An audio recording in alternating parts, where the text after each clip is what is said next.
Hey guys, it's Russell with dieselgiant.com, and I gotta show you guys this tip. What I'm working on here is I'm pulling the transmission out of the 98 Jetta TDI to replace the clutch. And one of the common things that you have to do, obviously, is to pull the drive shaft out on both sides, the half shafts, or CV joint, whatever you want to call it, or CV axles. And that necessitates, in order to get the shaft out, it necessitates removing or loosening the ball joint on the A-arm to knuckle assembly to get enough clearance to be able to take the shaft out. Well, if you do that, what that does is that means you have to go spend 50 or 60 or whatever amount of dollars to go get your alignment redone, because if you move the ball joint, you have to get the alignment done. I don't care how closely you mark it with a pencil or paint or whatever, you're not going to get it back perfect. You need to get the alignment done.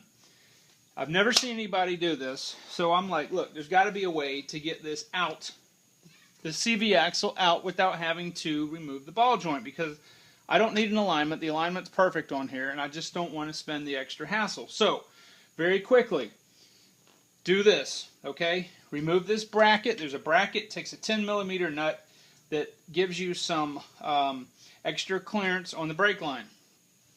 It's not necessary to remove the caliper. You can leave the caliper here.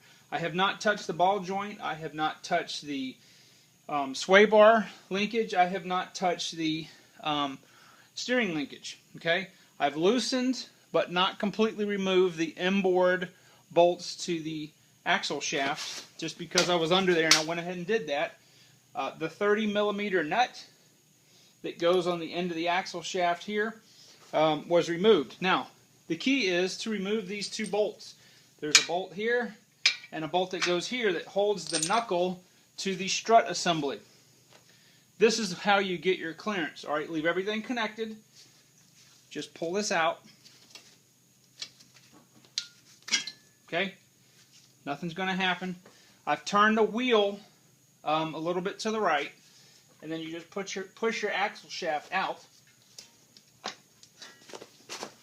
and you will have enough room to get your shaft out. Okay?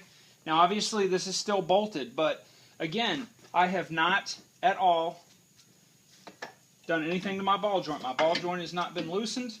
When you get the axle shaft out, just go ahead and loosely put one of the bolts back in. But I wanted to show you guys this because this will save you the hassle of having to do an alignment. This works on the driver's side and it works on the passenger side.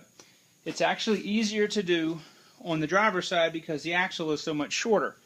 I'm going to take the camera off the tripod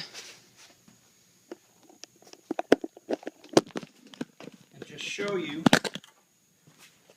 the other side. Now the other side, I went ahead and took the caliper off. I was doing some other things, but the ball joint under here, there is the, see if it'll focus, the 3 bolts to the ball joint. There, and there. If you remove that, you can slide the knuckle out to get the CV shaft out, but you don't need to do that, okay? You don't need to loosen the top of the strut. You don't need to do anything except remove these 2 bolts. And like I said, I did not mess with the bolt that is on any of the steering. I did not mess with the linkage. I didn't even loosen it. Okay? There's enough play in there, and there's enough clearance where you can get both shafts out without having to do the ball joint. So I hope that this tip, if you're taking your transmission out, or if you're doing a common CV axle removal and reinstall, you do not need to do anything with the ball joints, okay? It will work. So, I hope this tip is helpful, and I hope that you guys have a great day.